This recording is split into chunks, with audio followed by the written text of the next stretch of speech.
This may be shocking to you, but just making simple tweaks to an e-commerce website can contribute millions and millions of dollars in boosted sales.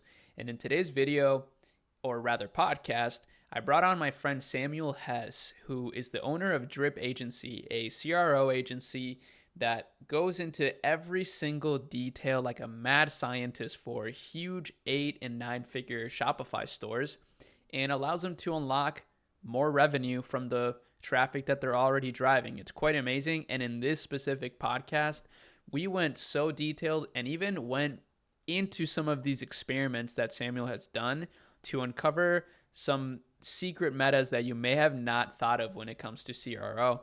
So extremely good interview. Honestly, one of my favorites that we've done so far this year because of how instructional it was, as well as entertaining if you're a business nerd like us. But ultimately, I really hope you enjoy it. Make sure that you check out the links in the description to support this podcast. And without further ado, here's the Samuel Hess interview. It's a pleasure to have you here, man. I know that we've been talking a lot, so it's cool that you're in the US first and foremost. I usually do an intro to these like separately, so it's not a huge deal, but man, Drip Agency's pretty insane, and I know that the work that you've been doing is amazing, so I'm very happy to have you here on this conversation. Yeah, thanks. Like super excited. Like I don't think I think I told you like once or twice, but like you were one of the first people that actually got me into e-commerce. So like back in 2017, 2018 when I was in high school, I watched some of your videos and we actually started out dropshipping. So the agency was like sort of an accident that happened. I never planned on owning an agency in my life. Um, but yeah, we somehow ended Interesting. up here. Yeah, that's so cool, bro. That's so cool, and that's what I want to talk about really like right away is like that journey, man, because now you're working with huge brands like overlooking some crazy stuff, but how did it begin entrepreneurship in general for you? I'm always curious, like people's journey from the beginning. Yeah, so man, we failed a lot. So like actually fun thing. So I would say my journey started back in 2016. I was a high school exchange student in the States. So I did like 6 or 7 months in high school in the States, in Pennsylvania. And the host family that I had, I was like super lucky. Like amazing people. I'm still in touch with them. Actually just went to Guatemala with them a couple of weeks ago. Wow. And they owned their own company. So like for me, it was the first time like really seeing what is possible. Like if you have your own company. So after I was like, man, I want to start something. And then initially Alex Becker got me into his funnel back in the day. Like some people probably will remember it. And then we like started looking to drop shipping because like it's capital efficient. You don't need a lot of upfront capital. Met my co-founder at Fabi through a friend in high school, and we started. I think the first thing we started selling was like wooden bracelets. Like we did 3+ shipping offers and stuff like that. I think we got it to like 10 or 15K a month. Like nothing crazy. Then our credit cards got suspended, so we couldn't work it out at all. Like at that point, I think we were 17, so like everything wasn't legal at all. Like was like through some shady things we had. Like the only like way we were able to run it. Then we turned 18, and our parents were like, "Well, either you go to college and we support you financially, or you don't, and you're on your own." So then we were like, "Man, we definitely don't want to go to college." So we both did like a sort of trying to took our parents. We did like both a gap year. So first we went to the States for 6 months together. Then he went to Japan. I went to New Zealand. And during that time, like we used all the time trying to figure out new dropshipping stores. Mm. And then at one point we sold flower pots, a little bit of, we sold backpacks, phone cases made out of roses and coffee. Then at one point we drop shipped jeans, like the ones that you can wear. Worked quite good. Within 2 weeks, we did like 2,000 orders, which was crazy. But In a then the week? problem was in 2 weeks, so like 1,000 a Crazy. week. Yeah, which it was insane. Only problem we had back then, we had no clue about how your unit economics should look like. So we had like a bunch of like, especially in fashion, like you could imagine that like we saw the orders coming in like $300, $400, but like a lot of that was like returns. So then the returns started racking up at my co-founder's parents' house. Like all the shipments that went back, like came back to them, and they were like, "Guys, like we can't do that anymore." Like they sent us a picture, like entire like floor and basement was like full of returns. So then we like cut our trip short, came back to Germany. We're like, well, we sort of are able to sell jeans online. So then we were like, okay, the biggest problem is quality because like we opened them and they were like bad. Like like such a bad smell when you opened it. We were like, okay, maybe let's produce high quality jeans. So we did that. We actually started producing jeans in Portugal. Didn't know what we were doing at all. I think we took like 30,000 euros at that time into like inventory, like all the money we had made until that point. And turns out it takes like 8 to 9 months until a product is like ready from prototyping to like getting ready. So we're like, oh, we didn't anticipate that. So we're like, oh well, like our parents still want us to go to college. And then we sort of started a web design agency and marketing agency for local businesses. So we ran advertisements for our local Chinese restaurant and like targeting people from school and universities. And we're like bringing them people in through lunch offers and stuff like that. Whoa. Built some very basic websites like that, paid the bills, like got some money in. And then at one point, we started posting on LinkedIn because we met someone. I was like, hey, like you should start posting on LinkedIn and do content. It's like the new thing. Like he was just coming back from the States and LinkedIn was starting to get popular. So then 2018, we started posting daily about like how to optimize your shop and stuff like that. And then the founder of Snox, Johannes Snox, was like a pretty big German brand. They're doing 70, 80 million a year just in Germany. So very large brand. He's like back then in 2018, he saw the jeans shop we had and we figured out some ways how to customize the checkout, which like, if you remember back then, like customizing the checkout, if you didn't have Plus was like magic. So we found some ways to do that and work around it. So he was like, man, how do you do that? Like we're doing like a couple hundred, like back then Snox was a little bit small, like way smaller. It was like, how did you do that? Like, can you come and like do that for us? So he invited us to their office and actually turned out, we didn't leave. We spent like 3 months in the office living there because we didn't have enough money to afford rent. And then like after 3 months, we had enough money. Like he brought in some clients. Snox became our first really big client. And also Johannes was like telling us, well, guys, just focus on one thing, like do the agency, don't do the other e-com stuff. So we pretty much stopped selling jeans. To this day, I have like 250 jeans lying in my basement. Wow. So pretty much stocked for life. That's hilarious. But yeah, and then we started focusing on A/B testing. And then COVID happened. Well, I don't have to like explain that. Like pretty much every online shop was going through the roof. Like people were buying stuff like crazy. And we got more clients. The team grew. We got more professional. And ever since we've been growing like 70, 80, like revenue wise, 70 to 80% every year as an agency, which is impressive.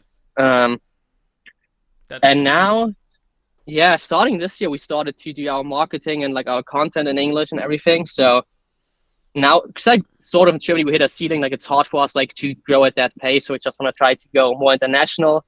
And also the economy in Germany, honestly, is not that good right now. So a lot of the brands are more in how can we cut costs, how can we be more efficient. So it's like way harder getting new clients.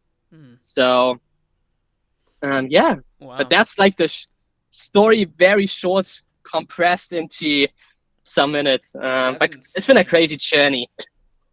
Yeah, that is wild. I had no idea.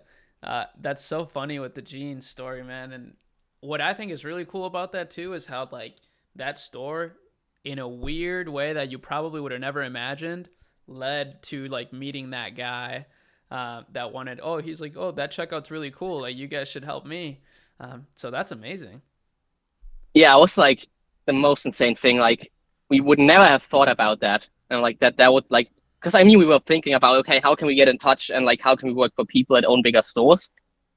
But like using the checkout thing back then, like for us, it was like, well, yeah, it's just like easy to do because we taught ourselves how to code back then, like do all these things. So like, it wasn't like rocket science. It was like pretty simple coding. Yeah, it was insane that like this small like thing opened us so many doors. But I think that's like in general, like if you look at entrepreneurship, the one thing is like working hard, but the other thing is luck.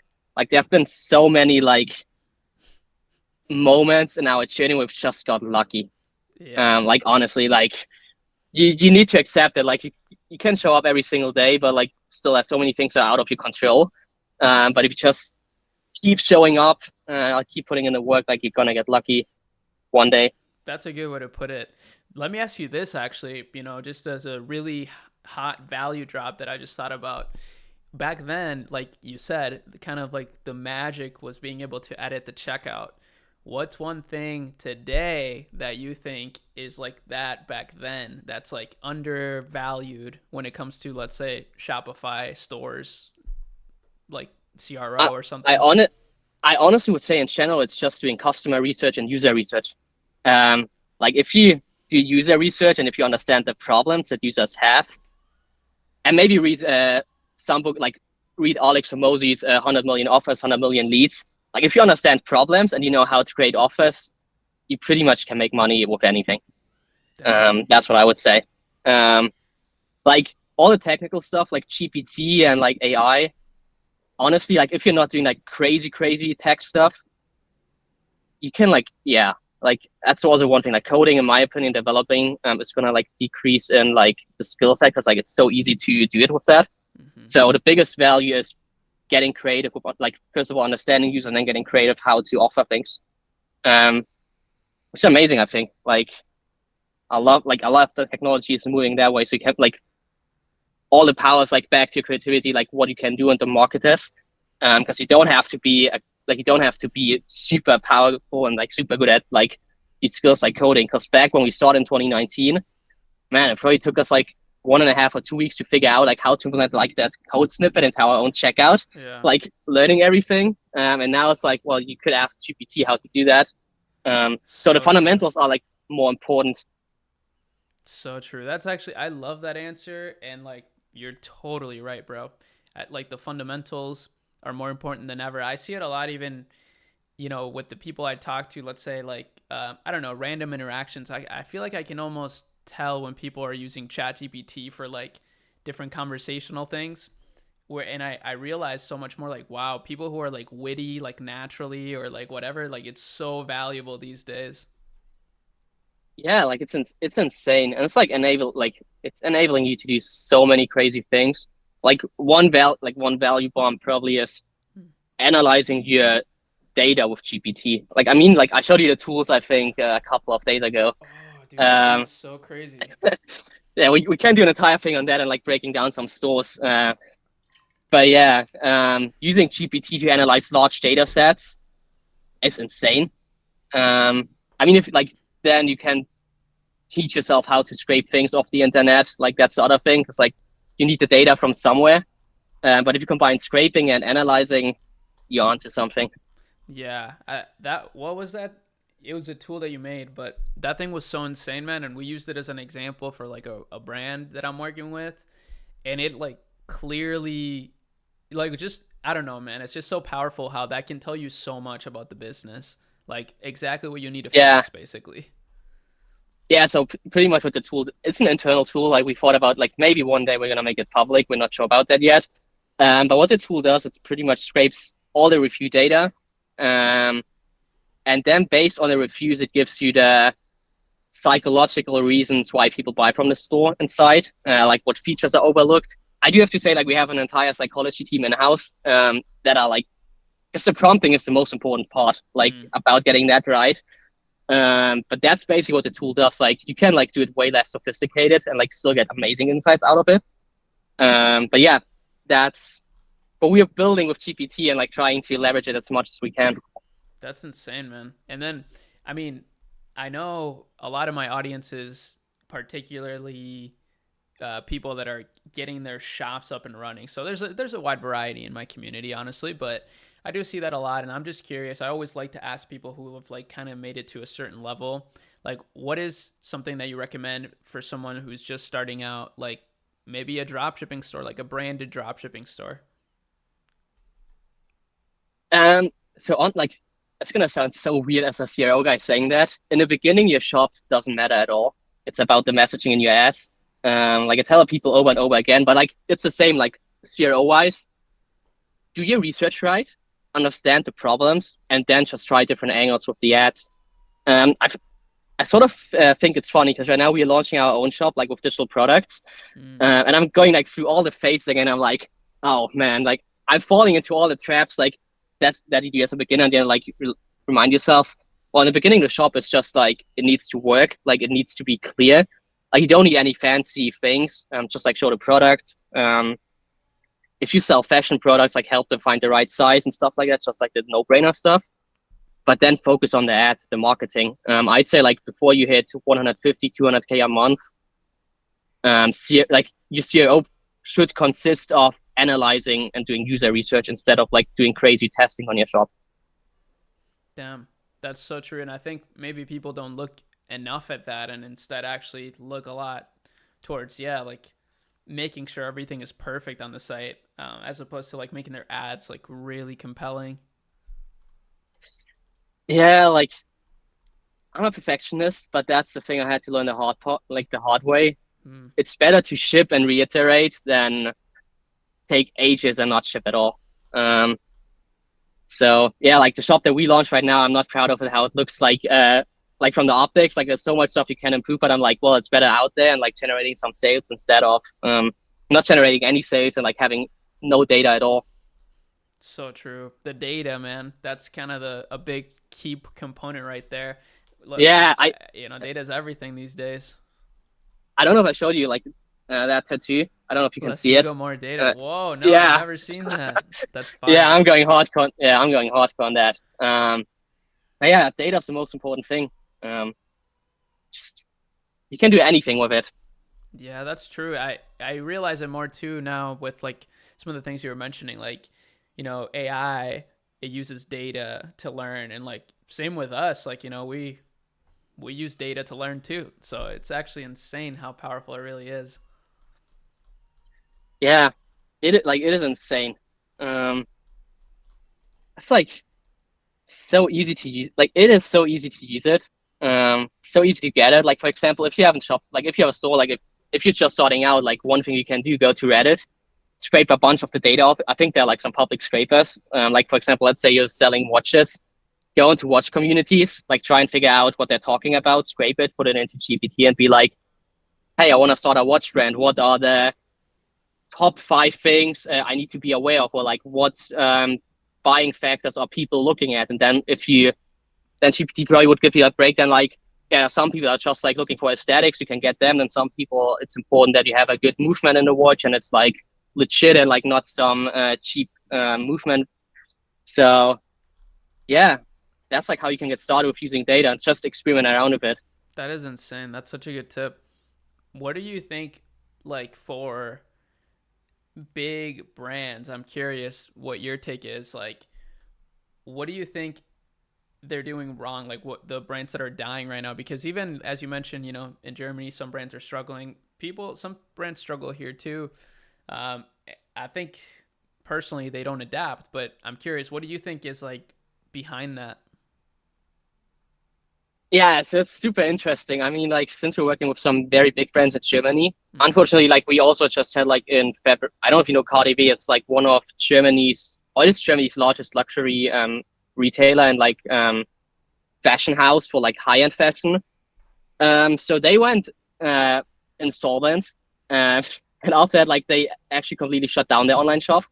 I think that tells you everything. So, for example, for them, we started testing, like the tests on the homepage and stuff like that, increased the revenue. But like before we got like 2.5 years previously to that, they did not test anything on the online shop. And it took them like ages, like going through all the data regulations and doing stuff like that. It's like they're very, very slow. And then what we finally see with some brands that like used to do good like during the COVID years and that start to not do good anymore right now are the ones that are like not putting all their efforts into testing. It's like they might test like stuff on their ads, but then they're like, oh, like keep optimizing the ads is enough. Like we don't have to optimize our shop, we don't have to optimize our emails, we don't have to optimize our product. So it's like this constant reiteration and like testing that really kills the companies, I'd say. And it's a lot. Like if you run an e-commerce company, like you have so many different construction sites, I would say.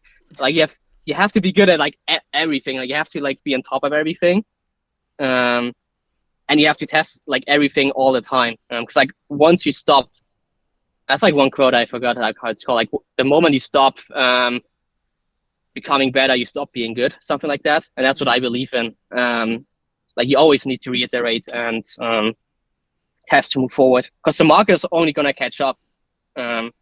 like the moment, like for example, like that's sort of funny, like maybe regarding how we optimize online shops. So in Germany, Snox right now probably is I'd say most famous online shop in the e-commerce bubble and e-commerce world. Mm-hmm. Um, every time we test something that's successful, it maybe takes 1.5 to 2 weeks until other major shops copy it without testing. So that's also the thing, like in order to be able to like get these small advantages and like small efficiency get like you're talking about like 1.5, 2% uplifts, so like 2% improvements. Mm-hmm. But if you're the first one to do that all the time, yeah, like you're the one brand that's like always like having some more efficiencies than the other ones. And that's what keeps you going. And I think the brands that are dying are the ones that are like, they don't even bother to copy it, like they copy 2 years later. Yeah. Yeah, that's so interesting, man. I'm looking at that site now, Snox. It's so clean, and I love this sort of layout, like just simple, like super functional. It's beautiful. Yeah, you want to know some test results? Yeah, Um, sure. like for Snox, you're allowed to share a lot of stuff. So right now, let me see. We have 232 tests that are documented. Maybe let me show one really quick. Wow, that's so organized. Yeah, wait. Can I share? Like, is the screen recorded when I Yep. share it? Yep. You can share your screen. Okay. Just might have to be a little bit careful. Just let me by result. Yeah, I can show you a lot of different things. So like maybe one thing like yeah, it looks like a lot of winners here now. I think that was an interesting one. What So you're allowed platform even that is this? this is Airtable. You've never Oh seen wow, that? I've seen Airtable, Uh but I've never seen it like that. I don't oh know. Yours looks different to me. yeah, we go like I can like we should do a bunch of videos. Like I'm super I'm open to down. sharing like everything. So yeah, what we did in that one. So funny thing that we did for Snox. I don't know how much I need to zoom in. Let me get a little bit closer. So for Snox Mobile, we used to have like a slider that was like similar to TikTok. Because like I think in 2020, 2021, we actually tested that. Like we had the thing that was on the right side, and then tested against the thing on the left side, like where you slide through like TikTok. In 2020, like when there was an all-time high in like TikTok users and like people were at home, this variation like outperformed that one by a lot. But then like also after COVID, the age group that is buying from Snox got older a little bit. Not only young people. Then we actually reverted like back to the slider. And yeah, that's just like that's the way we do it. Like every time we test something that's achievement now, it's like if we do XYZ, then metric XYZ changes. And then because we always have like the psychological reason behind why it should change. And then in this case, yeah, you had a uplift between 2.9 to 7.02%, which for Snox at that time when we tested was like 91,000 to 219,000 a month in addition. Wow, Just by changing like that small thing here. that's so crazy, man. Such a small change can make such a big difference. Yeah. Then let me see what other one is nice. So that's pretty good. Yeah, that actually is a super cool test as well. Like that is one that is super relevant, I'd say, for brands that try to get rid of stock. Like I don't know if you ever had the issues with one of your brands that you order too much of a product that's not selling well, and then you're like pretty much having it in stock, but you have no idea what to do with it, and it's like just costing you money lying there, like not getting sold. So what we tried, if you look in here, it's like the regular cart, like you just have the product in there. And then what we did try and test is like to use and nudge people. Okay, if they add, I can't read it. I think it was like 60 euros. So if they get above 60 euros AOV, they're getting a free gift.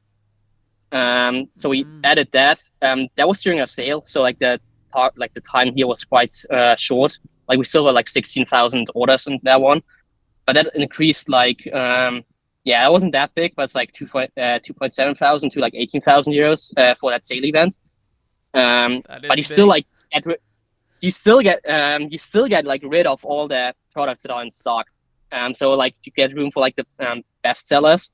That's super interesting actually, to test it out in that way, because you're getting rid of the old stock, but actually using it as like an offer. That's so smart. Yeah, and then also I mean like that's the thing, like the tests that we ran for Snox in the beginning were so much different than what we run for them now, because like obviously like the entire product portfolio is like way bigger. So one thing like that's also like a philosophy at Snox. We test pretty much everything that goes online. So some brands would like just say, okay, like we're gonna add a bundle upsell on a PDP. Before we ran that test here for Snox, we actually had one that did not work out. Like actually upselling quite often hurts the overall revenue side. In that case, what we tried to do, that was a follow-up test.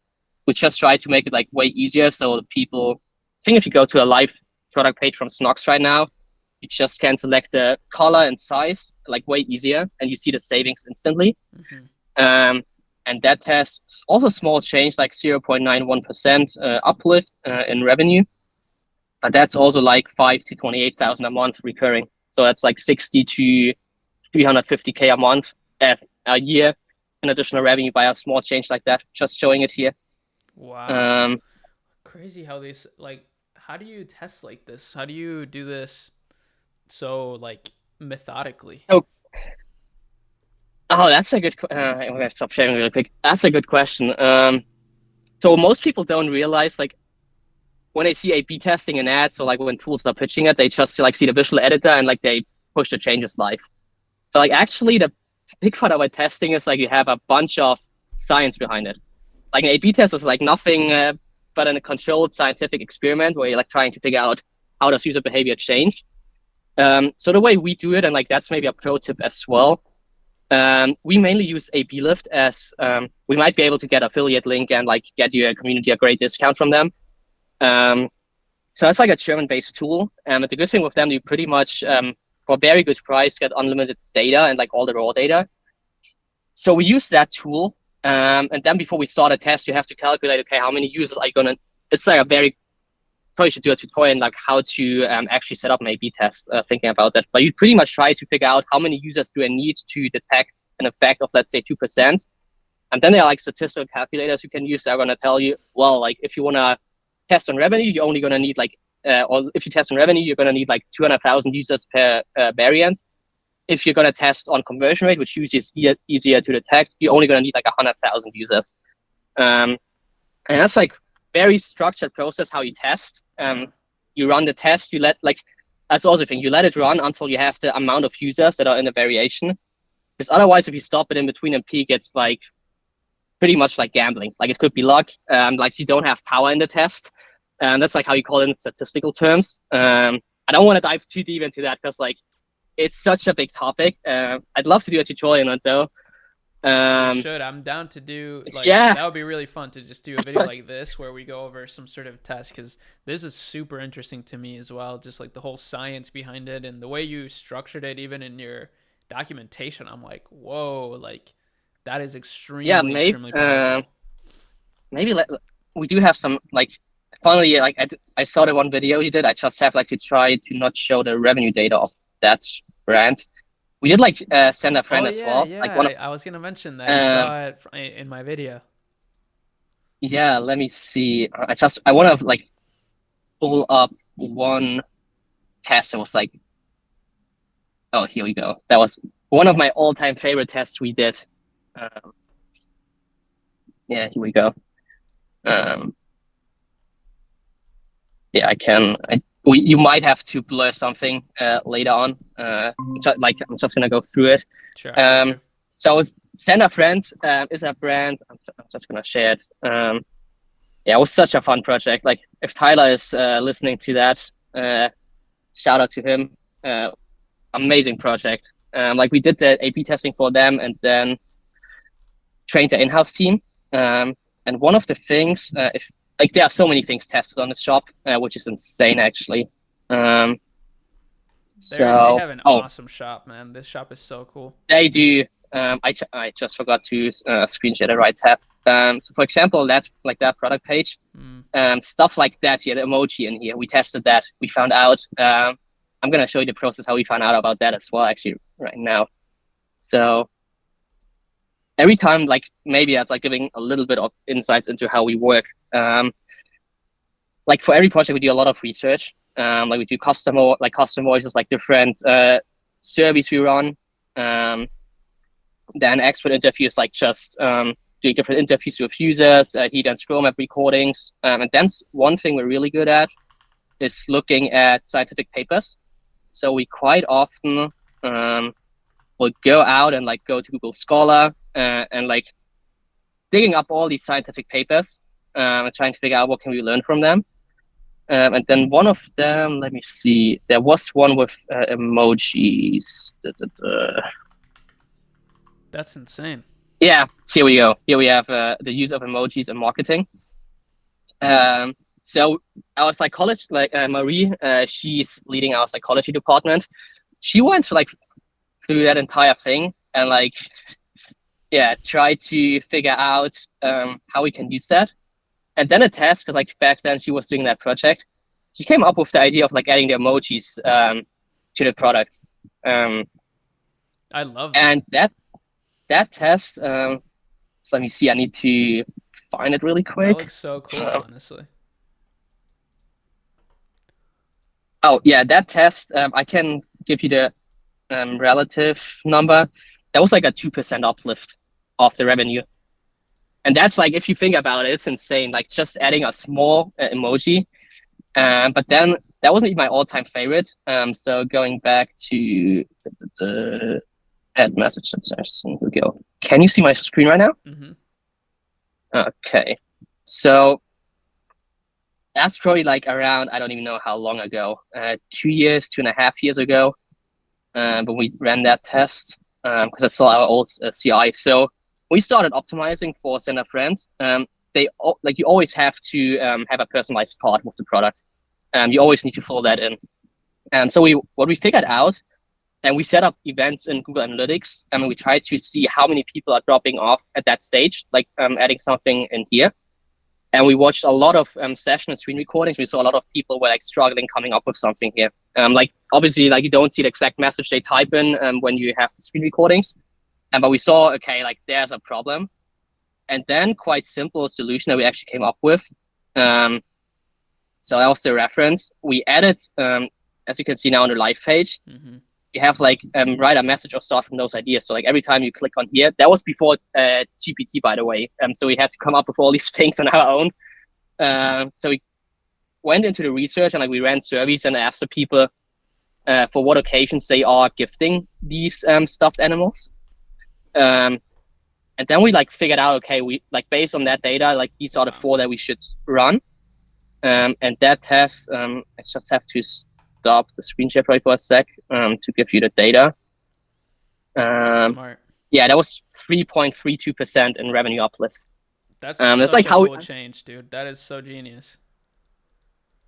It's like that's like the more advanced A/B test, and like what people like. That's what I think people should get about CRO. It's about understanding where users struggle, and then making that life easier. Yeah, so, that's such yeah. a nice change. Like I'm looking at their site right now, and I'm like, yeah, I could see that being like kind of tough to come up with something. I would love to have just some preset like things in there. That's so clever. Yeah, let me see. I think we have dude, the sprint also is so amazing. They are. I'm gonna try to present bestsellers. I'm gonna try to find a negative one that's really bad, like what most people would not think of. Oh, that was a bad one to show. Sorry, I just need to look through the ones which are like super interesting to.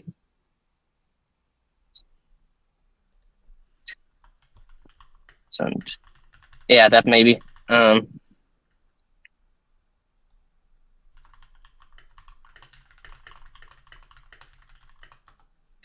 Yeah, super interesting. For example, like if you know Send a Friend a little bit, I'm gonna go in here. Like I wasn't in the States when they were doing like all the TikTok stuff, but they were like super famous through TikTok and like Instagram Reels. So one thing, also going here, they only had like the 4 bestsellers like showed on desktop and like I think 6 on mobile. So then we were like, okay, well, like it should be easy if we just like, for example, people come from TikTok, like seeing all sorts of different animals, making it easier for them to see all the animals. So we just put a slider in, which you also would think like slider similar to Instagram, similar to TikTok. And in that case, so I need to stop. The revenue dropped by 4%. Really? Yeah, that's like the interesting thing. Like, so once you get to a level where you're a big brand and like you're probably doing like 8, 9, 10 million a year, Hmm. like 4%. Like, if you just would implement that without testing, you effectively would lose like $400,000 a year. I can picture so many people I know because I do this that just make changes like emotionally, like, oh, actually I don't like how this looks, I don't do let me change this and that. So that puts it into such good perspective of like, hold on, maybe you should be a little more methodical about that and not so impulsive. Yeah, let me see. I like the ones that I love. Oh, you're gonna love that one. Maybe first of all, what's your take on upsells in the cart? I mean, I would have thought that they help average order value, and depending on what it is, like maybe it's good, but I have a feeling you're going to tell me that's not the case. Yeah. Let me see. What is it? I'm trying to find the presentation. So for Snark, I only have the data that's like raw data and not visual. We added upsells in the cart, but wait. I should have. We did so many upsell tests. It cannot be that. Oh, that is the wrong. Oh, I see that. Yeah, we did so many things. It's like borderline insane. Um, so okay, I'm gonna share my screen. I found one of them. So for Snox, we tested this right here. So like that's regular cart, and then adding upsells, like for pack upsells. So like if they only added one pair of socks in there, there's like a small notch down here. Hey, like, did you know if you like order 2 packs of socks, you're actually gonna save like 15% on your order. You should do that if you really need socks. Mm-hmm. That's decreased the revenue by 4%. Crazy. Um, and that's like nicely integrated versus like all the pop-up apps you have. So that's like also maybe a good like reminder for people. Quite often upsells are bad, and maybe also one thing: never trust the upsell statistics from an upsell app. That's like the worst. That's the worst thing you can do, because like you never really like have a look at your entire shop. Versus the upsell app, like they only look at the revenue like that went through them and like the revenue they did, but they don't look at the revenue that you actually lost by showing the people the upsells. Wow. That's so interesting, man. I wouldn't, again, in that case, that sounds like a no brainer. It sounds like a good thing to add. How would you do this? Like, let's say if you started working with a massive brand, I'm asking this selfishly because this is so powerful, but how would you, let's say a brand that's already doing a lot of volume, that already has so many things in place, where would you even start like with something like that? Um, so like there are so many ways to like how you can prioritize things. We like currently we're sort of working on a new way. So I'm gonna touch on that. But like for now, what we usually do, like you look at the web analytics data. So for like I don't like that's also one thing I'm like always like surprised how many people do not use Google Analytics at all. So that's the first thing we do. We go to Google Analytics and like try and figure out, okay, what pages and page groups are the ones with the most users. So very simple, like you're creating a funnel, like homepage, collection page, PDP, added to cart, see the cart, initiate checkout, and then processing and then purchase. Then you use like there's also a toggle in Google Analytics, like you can toggle to open funnel, which I always would do because like not every user is starting at the homepage, some are starting at the product page, some at the collection page. And then you try to figure out, okay, where do we have the most users and where do we have the most drop-offs and abandonments? And then you know what is happening on your site, but you do not know why it is happening. So then in that step, like you're specifically going to these breaking points. Let's say for Snox, for example, I can do that very good. People are dropping off from the product page to the cart. Then you would ask yourself, okay, why are they dropping off? Then you can start a lot of things. You can start running on-site service with Hotjar. You can start watching Hotjar recordings. Or you also can start and going crazy and like tagging everything with events. For example, for Snox, what we did, we added events to the site selector. So when someone, let's say, switch from size S to M and then back from M to S, that suggests that user is not sure about selecting a size.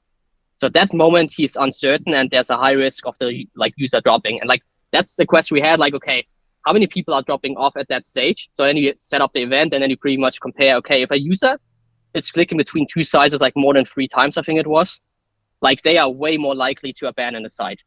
And then you're going in there, and like for example, in that case, like if a user switched between sizes 3 times, show them a like small pop-up where like, hey, if you're unsure about your size, the size you selected right now is like good in 94% of the time, and even if it's not good for you, you still can return it for free.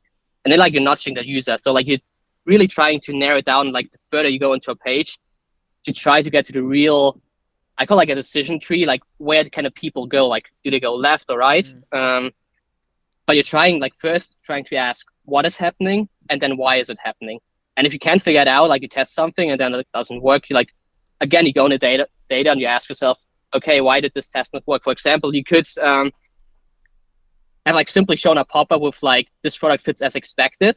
Like when a user like selected a size 2 or 3 times, but like maybe did not work. And like then if you ask yourself, well, why did it not work? Then it could be, oh, we did not take the fear of they having to pay something for the return or stuff like that. So that's how we usually go. And then like we have I actually can show that to you as well. Prioritization score with ideas.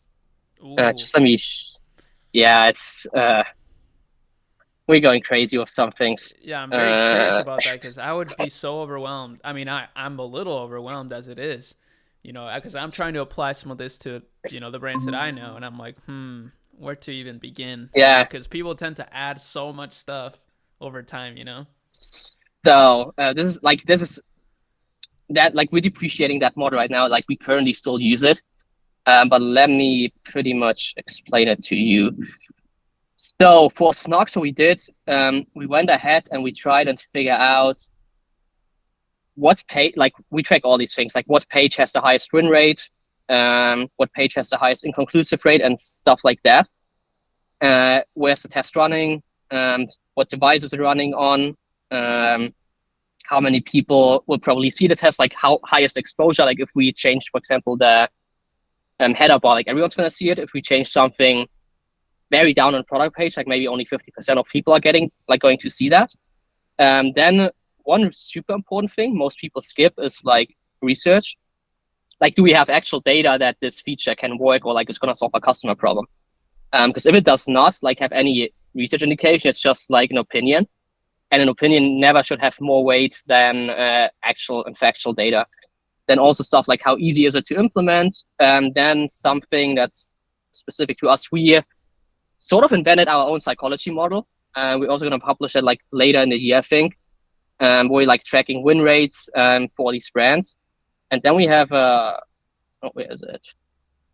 Quite complicated, like not complicated, it's just like some rules where we like, well, like if it's all devices, like it's going to get scored the highest. Then also like some brands, like for example, Snog, they sometimes have strategic tests. Let's say they need to introduce shipping costs for some reason, because like otherwise like their profit margin is going to go like down a lot. And that's a strategic test. Like that is like a God mode.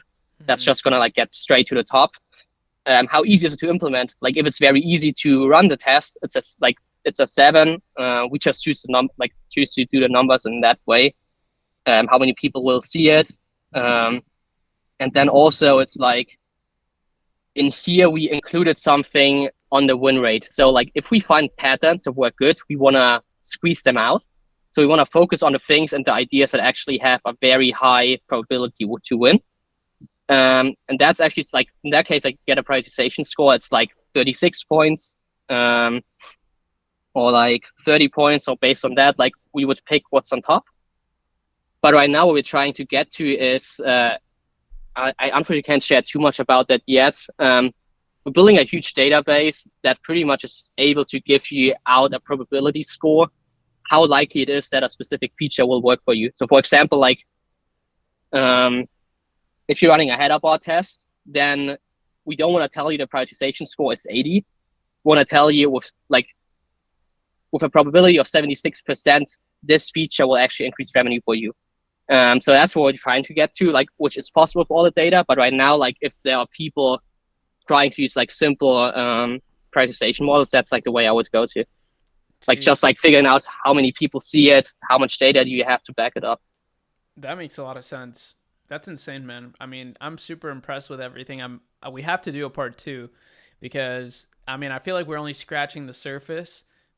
And even with just scratching the surface, I already know people are going to be mind blown. Like not just on my like YouTube channel, but I'm sure some of my like Discord members are going to see that and going to be like, dude, this was so helpful. So I'm super hyped. I want to ask you one last thing before I have to go. That's before we segment into another video because we should totally Yeah. do another one.